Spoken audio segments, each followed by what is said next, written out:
Welcome everybody to another episode of Rewind the Times. Man, hope everybody's having a great day today. We've been getting some really hot weather over here on the East Coast. It's just been, man, it's been hot, one hot day after another. I've been, obviously working a lot, always working, but trying to get my yard work done. And man, it's just, the heat just beats on you, and gets you, makes you so tired that by the time you have a chance to even take a break, you want to fall asleep.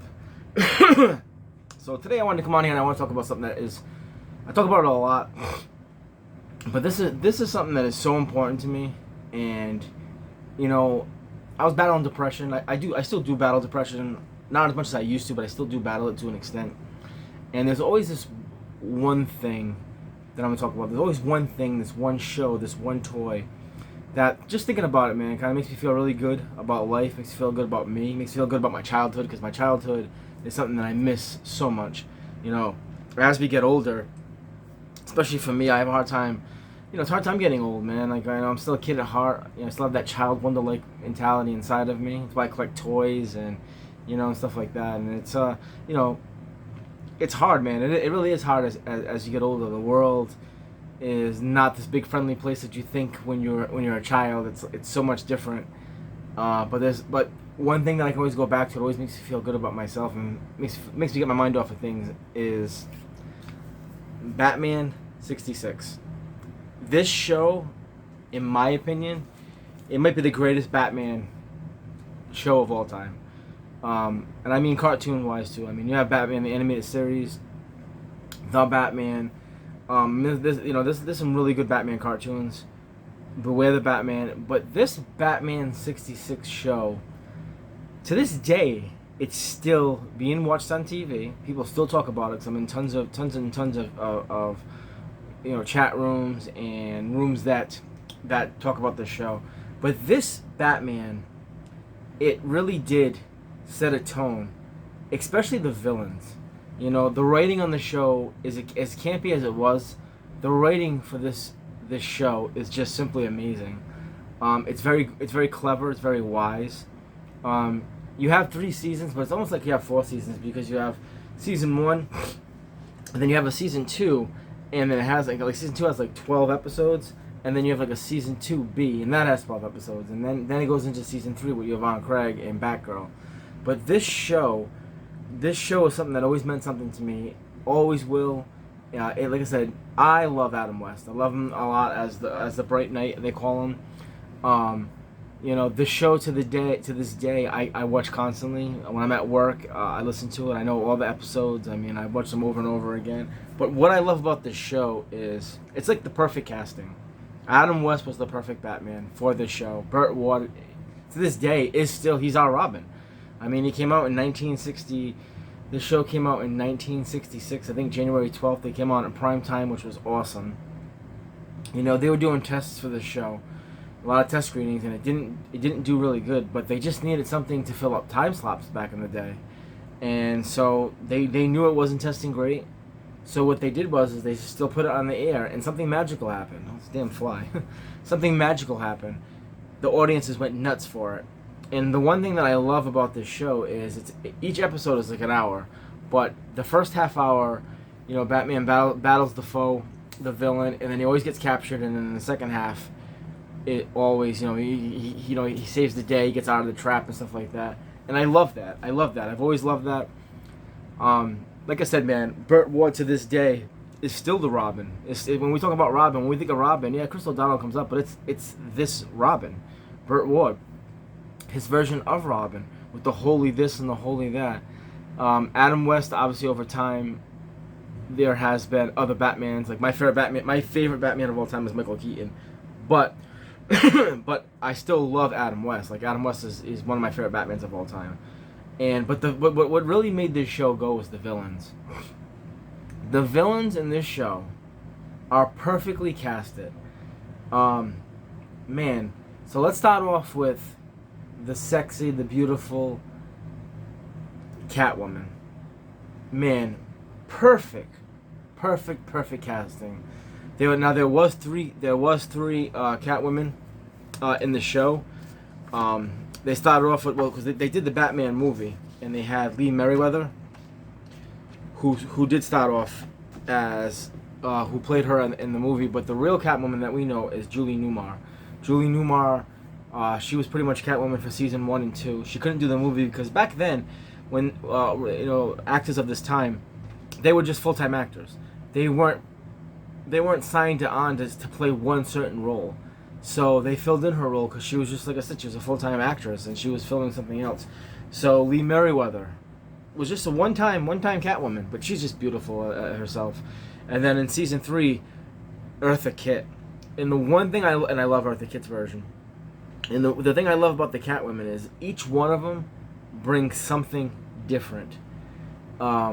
Just each one of these Catwomen brings something different to the table.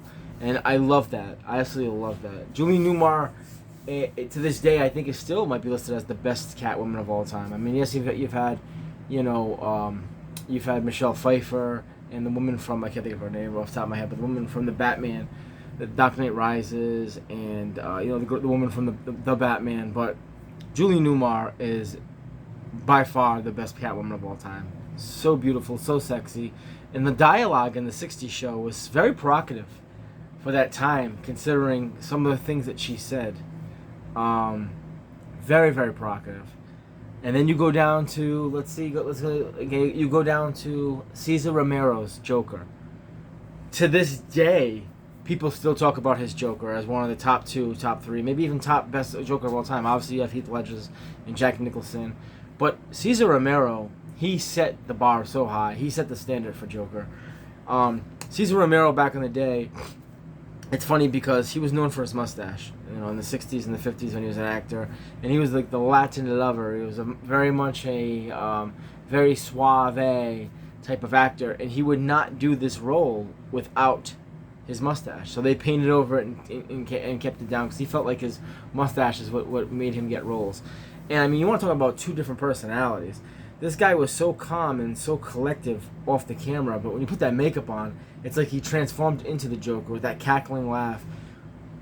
Such an amazing cast, because like, who thought that Cesar Romero, when you just look at him and seen him in his other movies, he's a dancer and just beautiful dialogue that he had in his movies, and all of a sudden you put him and he's this mechanical villain with this laugh, and oh man, and to this day he's one of my favorite Jokers of all time. Heath Ledger and obviously Cesar Romero, but Cesar Romero is actually number 1. He's my favorite Joker of all time. And then let's go down to the Penguin, Burgess Meredith. Burgess Meredith had such a great acting career before the Batman. He was in Mice and Men. Obviously, we know him as in the Rocky movies, but Burgess Meredith as the Penguin, that's one of the perfect. Like I said, they're all perfect castings. It's so funny because he quit smoking for a long time, and in the show he does the whack whack whack, but it was actually him coughing because he picked up smoking again. Because remember, back in the '60s, they thought smoking was good for you. They thought it was actually healthy for you, so that's why everybody smoked, not knowing that they were killing themselves. But Burgess Meredith's Penguin is just amazing. Looking at him, obviously he's not going to beat up, he's not going to outstrength Batman or nothing like that, but he does outwit him, and each one of these characters bring a challenge. And that brings me to Frank Gorsh's Riddler, who to this day is the best Riddler. Nobody's come close. Jim Carrey's tried copying it, and then the guy from the Batman, Paul Dano, his Riddler was so much different. It was more of a serial killer, but Frank Gorshin's Riddler is iconic, and it will be iconic till the day. Well, he passed away, but to the day there is no more Batman, and there'll never not be a Batman, so it will always be iconic. Frank Gorshin's Riddler almost won an Academy Award. I think it was up for an Oscar or an Academy. That's how awesome his Riddler was. I mean, I love watching him bounce around, and he looked awesome in the green tights, but he also looked awesome in the derby. He had the suit, the question mark suit. This show was it's almost perfect to me. It's almost perfect. You had George Sanders, and there's another thing. There was 3 Mr. Freezes. You had Eli Wallach, you had George Sanders, and then you had Otto Preminger, but Otto Preminger is the one that we all know, the bald-headed guy. But Eli Wallach brought something different. George Sanders he's the one that had the mask on, and then Otto Preminger they went down to the it looked like a gas tank around his neck, and it would spray up to keep him cold. because they wanted to take the mask off of him, like George Sanders wore. But I love one of my favorite villains of all time, and it's kind of funny, but the reason it is because of how this actor portrayed him, and that was Victor Bono's King Tut. He took something very stupid. He had a personality. He was McElroy. I can't think of his full name. Something McElroy, Edward McElroy, or something like that. He was a professor at Harvard or at Yale or something. And all of a sudden, when he got hit in the head, William McElroy. And then when he got knocked in the head, he turned into King Tut, the Egyptian ruler, and he was a bad guy because he wanted to take Gotham. He wanted to take Gotham as his Egypt. I mean, something just silly, but Victor Buono stamped that role perfectly, and that villain is it's my favorite villain of all time. It's one of my favorite villains of all time. The Riddler and King Tut are like 1 and 2, 1A, 1B, and honestly, I can't even tell you who's who, depending on what day it is.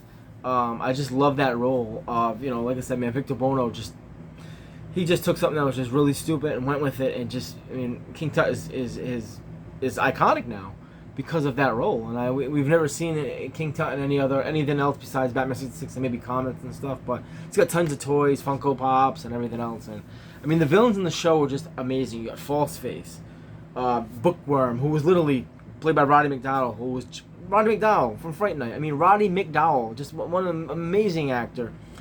Shame, played by Cliff Robertson, who came back and played like in 3 episodes. Cliff Robertson, just an amazing actor. They were gonna do, the reason they did Falseface is because they wanted to do Two-Face, and Clint Eastwood was supposed to do Two-Face. I mean, imagine Clint Eastwood as Two-Face. Man, just the villains were just amazing. And the writing in the show was just great. As campy as it was, the dialogue and how, in the riddles, especially in the Riddler's episodes, they made sense. They weren't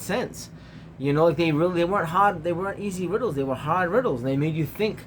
I mean, just perfect, absolutely perfect. And I love this show, man. It's everybody has that one show that means so much to them, and this is mine. This show means so much to me. It helped me get through a lot of tough times. I love the toy line. Batman 66, it will always be somewhat in my collection. There'll never not be a Batman 66 section. Matter of fact, looking at my section now, I got the Funko Pops up here. I got I own every Mego. Every Mego but 3. I'm sorry. There's like 98 of them, and I own 95 of them.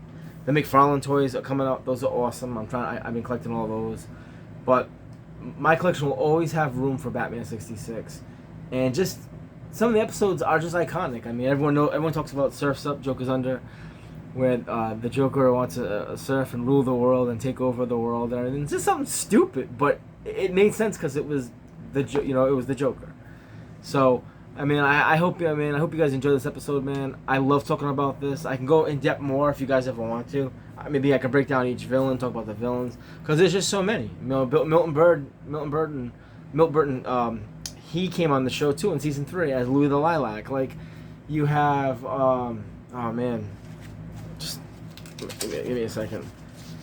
Speaking of King Tut, Victor Buono is King Tut. Iconic, just iconic. Liberace, the piano player, came on, and he played him and his twin brothers in The Devil's Hands. There he is right here. Like, this is like Liberace, one of the greatest piano players of all time. He was on here. The Puzzler. Oh man, Maurice Evans, I believe it was. He played the Puzzler. Love that episode. Absolutely love that episode. But how about this, guys? How about his Vincent Price as Egghead. Another just stupid, but Vincent Price made this character iconic. Egghead is an iconic character now, a villain inside of Batman's Rogues. Just great show. I don't know if you guys have had a chance to watch it or not. It is kind of funny because it's very campy, but if you can sit and watch it, the writing is great. The villains are perfect. The villains are what run this show, to be honest with you. As great as Adam West and Burt Ward are as casting in their roles, it's really the villains that carry this show. And they carried it for 3 seasons. And it sucks because ABC was canceling it, and then NBC came up. and was like, you know what, we want to go back. We'll buy the show off of you, and we'll go back to the basics. You know, make it an hour a night. You know, do 2 episodes. You know, one on Tuesday, one on Wednesdays. But what happened was, is back in the day, they had a lot of sets and they destroyed the sets, and so they couldn't come up with the money. Like I don't know what it was, like $800,000 or what it was. You know, it was probably not very expensive today, but back then it was, and they just didn't do it. So they ended up canceling it, and it's a shame because I would have loved to see what a season 4 or a season 5 because, you know, the show was so good. The show has so many great special guests on it that play villains. Zsa Zsa Gabor, you know, she's in there. She plays a villain. I mean, there's just so many great villains, and that's why I think Batman has the best rogues gallery of all time. Best rogues gallery of all time, hands down. I mean, I know people talking about Spider-Man's and maybe Superman's, but Batman's rogues gallery is just iconic. Best, in my opinion, of all time. So, all right, guys, hope you enjoyed this video. I want to, just sit and talk about something I love so much. This means so much to me. If you have a chance, get out and watch Batman 66. If not, it's okay, but I mean, I'd love for you to watch it. Also, I have some Motu Origins coming in that are coming in. I want to do some figure reviews on them, and also I got some. Well, wait for them to come in. Some more Hot Toys. So, hey, man, everybody has a blessed day. I gotta go take my son. He's got football practice today. Remember, man, God first and family. Until the next episode, take care, guys. Peace.